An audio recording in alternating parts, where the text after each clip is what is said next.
আমি নাদিরা আক্তার নিপা। তখন আমার বয়স মাত্র ৮ কি ৯ বছর। বাবা মায়ের একমাত্র মেয়ে ছিলাম আমি।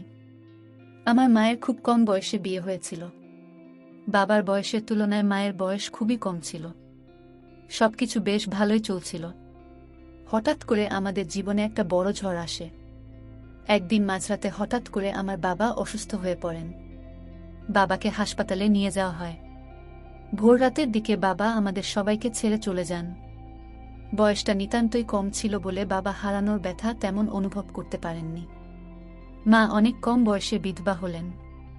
তবে বাবা আমাদের জন্য যা রেখে গিয়েছিলেন তাতে আমাদের কোনো কিছুতে কখনোই কষ্ট পেতে হতো না। তার কিছুদিনের মধ্যেই মায়ের দ্বিতীয় বিয়ে দেওয়ার জন্য মামারা উঠে পড়ে লাগেন। তারপর মায়ের বিয়ে ঠিক হলো একজন বয়স্ক লোকের সাথে। তিনি পেশায় একজন ব্যবসায়ী ছিলেন।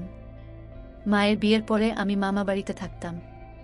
তখন অনেক ছোট ছিলাম, বাবাকে হারিয়েছি, এখন মাকে ছাড়া থাকতে হতো। মায়ের কাছে যাওয়ার জন্য অনেক কান্নাকাটি করতাম। সপ্তাহে একদিন গেলেও মায়ের কাছে যেতাম।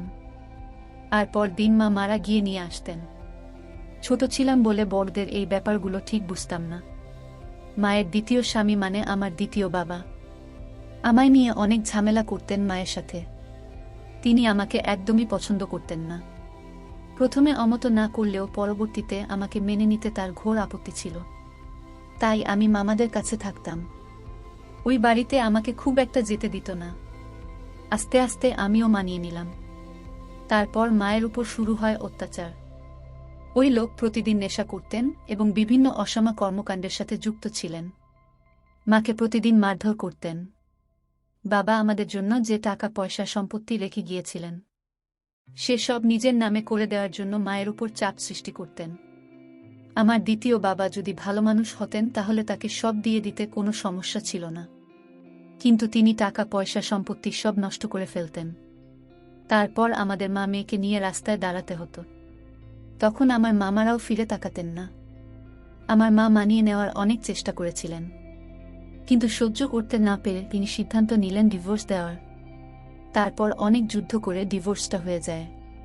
তারপর আমি আর মা আবার একসাথে থাকতে শুরু করি। আমার প্রথম বাবা রেখে যাওয়া স্মৃতির সেই বাড়িটাতে। মাকে নিয়ে লোকজন অনেক খারাপ কথা বলতো। এই সমাজে ডিভোর্সি মেয়েদের সবাই ঘৃণার চোখেই দেখে।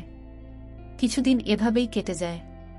তখন আমার বয়স মাত্র 12 কি 13 বছর। তখন সবাই আমার বিয়ে দেওয়ার জন্য চিন্তিত হয়ে পড়ে, কিন্তু বিয়ে কি জিনিস সেটা বোঝার মতো বয়স তখন আমার হয়নি। বান্ধবীদের সাথে গ্রামের স্কুলে পড়তে যাওয়া আর পাশের বাড়ির রান্নার সাথে পুতুল খেলায় আমার দিন কেটে যেত। আমার বিয়েটাও পরে ঠিক হয়ে যায়। আমার বিয়ে, অথচ এ ব্যাপারে আমি কিছুই জানতাম না। আর জেনেই বা কি করতাম, এই বিয়েটা আমার কাছে অনেকটা পুতুল খেলার মতোই ছিল। বাবা থাকলে হয়তো এর সব কিছুই হতো না। বিয়ের আগের দিন কিছু কিছু আত্মীয় স্বজন আসতে শুরু করে। সেসব নিয়ে আমার কোনো মাথা ব্যথা ছিল না। প্রতিদিনের মতো সকালে আমার বান্ধবীরা নদীর বাড়িতে যেতে চাইলে মা নিষেধ করেন। আর মা বলল, এখন থেকে সব খেলাধুলা বন্ধ, অনেক হয়েছে পাড়া বেড়ানো, এখন থেকে স্বামী সংসারের দিকে মন দাও। আমি ভেঙচি কেটে মন খারাপ করে ঘরে চলে আসি। যার সাথে আমার বিয়ে ঠিক হয়েছে তিনি আমার ছোট মামার পরিচিত। আমাদের এলাকাতেই ছোটখাটো বেসরকারি একটি চাকরি করেন। বাবা মা নিয়ে একটা বোন ছিল, তাকে বিয়ে দেওয়া হয়েছে। আমার স্বামীর নাম ইমন।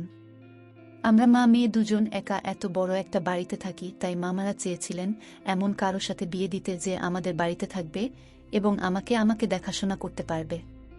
কারণ বাড়িতে একটা পুরুষ মানুষ থাকা খুবই দরকার ছিল, আর মামারাও নিশ্চিন্ত থাকতে পারবেন। তারপর আমার বিয়েটা হয়ে গেল। আজ আমার ফুল সজ্জা, ভারী শাড়ি আর গহনাগুলো যেন আমায় জাপটে ধরেছে। সারা দিনের ক্লান্তির কারণে কখন যে ঘুমিয়ে পড়ে তা বুঝতে পারিনি। হঠাৎই কারো স্পর্শে আমার ঘুম ভেঙে যায়। আমি আচমকা উঠে বসলাম, দেখি ওই লোকটা মানে আমার বর। তারপর উনি যেন কি বলেছিলেন, কিন্তু আমি কিছুই শুনছিলাম না, কারণ তখন আমার প্রচুর খিদে পেয়েছিল। মনে মনে ভাবছিলাম এখন গিয়ে মাকে বলব খাইয়ে দিতে, তারপর মায়ের সাথে ঘুমাব। এর মধ্যে ওই লোকটা আমার কাছে আসতে শুরু করে। আমি অনেক ভয় পেয়ে যাই। তিনি যখন আমায় জড়িয়ে ধরলেন তখন আমি ছাড়ানো অনেক চেষ্টা করেছিলাম, কিন্তু পেরে উঠলাম না। তারপরে তার হাতে কামড় বসিয়ে দৌড়ে মায়ের ঘরে চলে গেলাম। গিয়ে দেখি মা এখনো ঘুমায়নি। হয়তো একা ঘরে বসে কান্না করছিল, হয়তো বাবার কথা খুব মনে পড়ছিল। আমি যেতেই তাড়াহুড়ো করে চোখ মুছে আমার দিকে তাকিয়ে বলল, কি রে নিতা, তুই এখানে কেন, আর জামাই কোথায়? আমি বললাম, মা, ওই লোকটা ভালো না, আমি তার সাথে থাকবো না। আমি তোমার সাথে ঘুমাক, তার আগে কিছু খাইয়ে দাও তো, খিদে যা আর সহ্য হচ্ছে না। তারপর মা কিছু বলতে গিয়েও বললেন না, খুব যত্ন করে খাইয়ে দিল। খাওয়া শেষে আমাকে আবারও রুমে নিয়ে গেল আর আমার বরকে বলল, তুমি কিছু মনে করো না, ছোট তো, 2 দিন গেলেই ঠিক হয়ে যাবে, এই বলে মা চলে গেলেন। আর আমি ঘুমিয়ে পড়লাম। পরদিন সকালে স্কুল থেকে ফিরে রান ওদের বাড়িতে বসে খেলছিলাম। সারাদিন খেলাধুলা শেষে বাড়িতে ফিরতেই না অনেক বকাঝকা করেন। মা বলল, নিপা, তুই এখনো ছোট বাচ্চাটি নেই, তোর বিয়ে হয়ে গেছে, এখনো পাড়া বেরিয়ে চললে হবে। সংসারের কাজ কবে শিখবি? আর বরের যত্নার্থী কে করবে শুনি? আমি মায়ের কথায় পাত্তা দিলাম না। এইভাবে প্রতিদিন রাতে আমার স্বামী আমার কাছে আসতে চাইলে আমি মায়ের কাছে চলে যেতাম, আর এতে উনি অনেক রেগে যেতেন। মা শুধু একটা কথাই বলতো, ছোট ঠিক হয়ে যাবে। নতুন নতুন কিছু না বললেও পরে একদিন রাতেও খুব ঝামেলা করল। সেদিনও মায়ের মুখের উপর বলল, ছোট মেয়ে তো বিয়ে দিয়েছেন কেন? এই মেয়ের সাথে থাকা কোনোভাবেই সম্ভব নয়। প্রতিদিন এভাবে চলতে থাকলে ডিভোর্স দেওয়া ছাড়া আর কোনো উপায় থাকবে না। আর তাছাড়া এই বাচ্চা মেয়েকে দেখলে আমার কোনো আগ্রহই আসে না, কেন যে বিয়ে করেছিলাম একে। আমি ভয়ে জড়সড় হয়ে ওদের সব কথা শুনছিলাম। মা আমার বরের কাছে অনেক অনুরোধ করে যাতে আমাকে ডিভোর্স না দেয়, কারণ মা বোঝেন একজন ডিভোর্সি মেয়েকে কতটা কষ্ট সহ্য করতে হয়। আমার বর সেদিন অনেকেই ছিলেন। তিনি বললেন, কাল সকালেই তিনি বাড়ি ছেড়ে চলে যাবেন আর আমাকে ডিভোর্স দেবেন। তারপর মা তাকে আলাদা ঘরে ডেকে নিয়ে কি বললেন আমি জানি না। তারপর থেকে তিনি অনেকটাই শান্ত হয়ে গেলেন। তিনি নিজের রুমে গিয়ে ঘুমিয়ে পড়েন আর মা আমাকে ঘুমোতে বলে নিজে ঘরে চলে যান। এরপর থেকে আমার স্বামী অনেক পরিবর্তন হয়ে যায়। রাতে আমার কাছে আসার চেষ্টা করে না, উল্টো আমাকে ঘুমাতে বলেন। সন্ধ্যার পরে আমি ঘুমিয়ে যেতাম আর ঘুম ভাঙে সে সকাল 8টা। এখন আমি সারাদিন রান ওদের বাড়িতে থাকলেও মা আর বকাবকি করেন না। সবকিছু কেমন যেন বদলে গেছে, তবে মনে মনে বেশ খুশি হলাম। সকালবেলা ঘুম থেকে উঠে দেখি আমার বর আর মা একসাথে গোসলখানা থেকে বের হচ্ছে। মা আমাকে দেখে অনেকটা ইতস্তত হয়ে বলল, তাড়াতাড়ি হাত মুখ ধুয়ে চলে আয়, নাস্তা তো দিচ্ছি। আমি হাত মুখ ধুয়ে খাবার টেবিলে যেতে দেখি মা আর আমার বর দুজন হেসে কথা বলছে। আমাকে দেখে দুজন চুপ হয়ে গেল। একদিন রাতে হঠাৎ করেই আমার ঘুম ভেঙে যায়। আমি ঘুম থেকে উঠে দেখি আমি একাই রুমে। উনাকে কোথাও দেখতে না পেয়ে তিনি খুঁজতে শুরু করলাম। তাকে কোথাও পেলাম না। এত রাতে কোথায় যেতে পারে? তারপরে ভাবলাম মাকে গিয়ে বলি। মায়ের ঘরের কাছে যেতেই দেখি মায়ের রুমে আলো জ্বলছে, আর একটু কাছে যেতেই মায়ের রুম থেকে হাসির আওয়াজ শুনতে পাই। মায়ের রুমের সামনে একটা ফুলদানি রাখা ছিল। ঘুমের চোখে হাঁটতে গিয়ে অসাবধানতায় হাতে লেগে ফুলদানিটা পড়ে যায়, আর অনেক জোরে একটা শব্দ হয়। ফুলদানিতে তোলে জায়গা মতো রেখে আমি যখনই মায়ের রুমে ঢুকতে যাব তার আগে মা রুম থেকে বেরিয়ে আসে, আর অদ্ভুতভাবে আমার উপর রেগে যায়, চেঁচামেচি শুরু করে। সেদিন মা আমার গায়ে হাত পর্যন্ত তুলেছিল। মা অনেক রেগে যায় আর বলতে শুরু করল, সারাদিন তো আমাকে জ্বালাস, রাতের বেলাতেও শান্তিতে থাকতে দেবেন না। মাঝরাতে ঘরের মধ্যে হাতাহাতি করছিস কেন? হঠাৎ করে এত সামান্য ব্যাপারে মায়ের রেগে যাওয়ার কারণ আমি তখন বুঝতে পারিনি। আমি ভয়ে আর কিছুই বলতে পারিনি। চুপচাপ নিজের রুমে এসে শুয়ে পড়ি। এভাবে প্রায় রাতে ঘুম ভেঙে গেলে আমি আমার বরকে পাশে দেখতাম না। ভয় কিছু বলার সাহস পেতাম না। যদি আমার মা রেগে গিয়ে আমাকে মারে। একদিন সকালে রান ওদের বাড়িতে খেলতে যায়, কিন্তু ওই দিন রানও বাড়িতে ছিল না। ওর মামা বাড়িতে বেড়াতে গিয়েছিল। তাই মন খারাপ করে আবার বাড়িতে চলে আসি। ঘরে ঢুকতেই দেখি আমার বল মায়ের কোলে মাথা রেখে শুয়ে আছে। আমাকে দেখে দুজনেই ভূত দেখার মতো চমকে উঠল। ছোট ছিলাম বলে এসব নিয়ে খারাপ কোনো ভাবনা আমার মাথাতেই আসেনি। এর কিছুদিন পরে আমার মামাতো বোন আর ওর বল আমাদের বাড়িতে বেড়াতে আসবেন। আপু আমাকে অনেক ভালোবাসত। মামাতো বোন বেড়াতে আসাতে আমার বরের মুখ কালো হয়ে গেল। আপু অনেক বুদ্ধিমতী ছিল।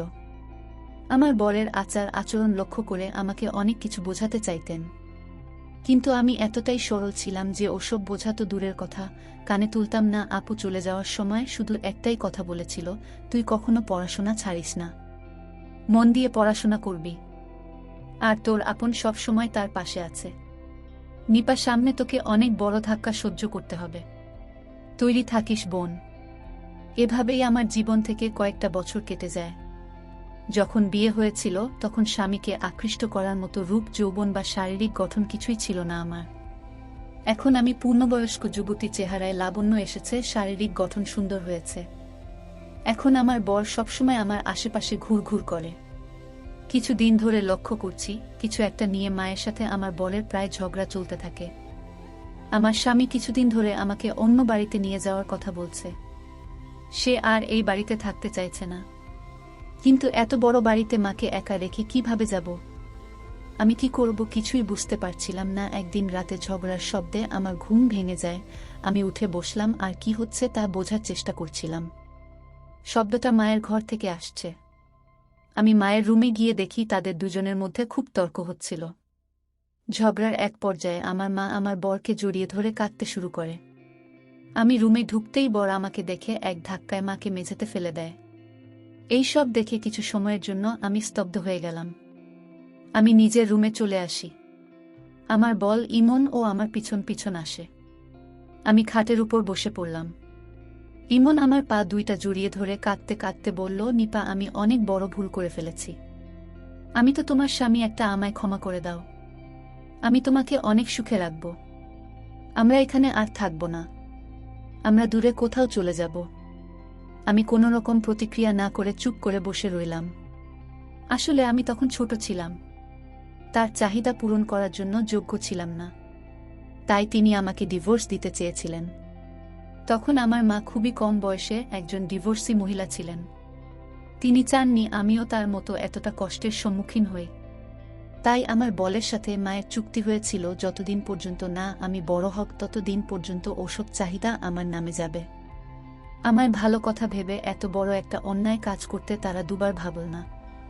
তারা কি একটা বারও ভাবল না এই কথা জানাজানি হওয়ার পরে আমি কিভাবে আমার মাকে সম্মান করব আর আমার বরের সাথে সংসার করব। ঘৃণায় আমার মরে যেতে ইচ্ছে করছে। আজ বাবা বেঁচে থাকলে হয়তো আমার জীবনটা অন্যরকম হতো। বাবাকে খুব মিস করছিলাম। আমার এই জঘন্য কষ্টের কথা আমি কার কাছে বলবো? আমি চিৎকার করে কেঁদে উঠলাম। আমার আর্তনাদ যেন রাতের নিস্তব্ধতাকে ভেঙে দিয়েছিল। সারা রাত এইভাবেই পাথরের মতো বসেছিলাম। ভোর রাতের দিকে হঠাৎ করেই মায়ের ঘর থেকে একটা বিকট শব্দ এলো। আমি তাড়াহুড়ো করে মায়ের ঘরের দিকে যাই। মাকে অনেকবার ডাকাডাকি করলাম, কিন্তু কোনো সাড়া শব্দ ছিল না। আমার কাছে সবকিছু ঠিক মনে হলো না। এভাবেই কিছু সময় কেটে যায়। বাড়িতে আস্তে আস্তে লোক জড়ো হয়। সবাই মিলে দরজা ভেঙে ঘরে ঢুকতেই মায়ের ঝুলন্ত লাশ পাওয়া যায়। আমি মায়ের নিথর দেহের পাশে বসে অপলক দৃষ্টিতে তাকিয়েছিলাম। মায়ের রুম থেকে একটা নোট পাওয়া যায়। তাতে লেখা ছিল, আমার মৃত্যুর জন্য কেউ দায়ী নয়। নিপা, আমায় ক্ষমা করে দিস মা। তোর মা খুব খারাপ। এই সমাজ আর তোর সামনে মুখ দেখানোর কোনো উপায় নেই আমার। বাড়িতে অনেক পুলিশ আসে, ঘটনার তদন্ত করা হয়। পুলিশ তদন্ত করে জানালেন আমার মা 4 মাসের অন্তঃসত্ত্বা ছিলেন। মূলত ওই বিষয় নিয়ে হয়তো ইমন ও মায়ের সাথে কিছুদিন ধরে ঝামেলা হচ্ছিল। এই কঠিন পরিস্থিতিতে আমার একমাত্র সঙ্গী ছিল আমার সেই মামাতো বোন। পাপ কাজে লিপ্ত হলে তার পতন অবশ্যম্ভাবী। এইটুকু বয়সে এত কিছুর মুখোমুখি হতে হবে আমি কখনো ভাবিনি। প্রতিটা মুহূর্তে আপু আমাকে সাপোর্ট করে গেছে। আপুদের বাড়িতে থেকেই পড়াশোনা শেষ করি, এখন একটা ভালো চাকরি করি। সবকিছুর পরেও সেই বিষাক্ত অতীতের কথা আমি ভুলতে পারিনি, এখনো, আর না আমি কোনোদিন ভুলতে পারব। সেই দিনের পর থেকে ওই লোকটার সাথে আমার আর কোনো সম্পর্ক নেই। সত্যি কি এমনটা হওয়া খুব দরকার ছিল? আজও প্রতিটা রাত আমার কাছে আতঙ্কের। নতুন করে কাউকে জীবনে জড়াতে এখনো আমি ভয় পাই। বড় একা, আমি বড় ক্লান্ত। চোখের প্রতিটি জলের বিন্দু জানে আমি ভালো নেই। তো বন্ধুরা, আজকে এই পর্যন্তই। ভিডিওটি দেখার পর যদি তোমাদের ভালো লাগে তাহলে অবশ্যই একটি লাইক করবেন এবং কমেন্ট করে তোমাদের মতামত জানাবেন আর চ্যানেলটি সাবস্ক্রাইব করে সাথেই থাকবেন। ধন্যবাদ।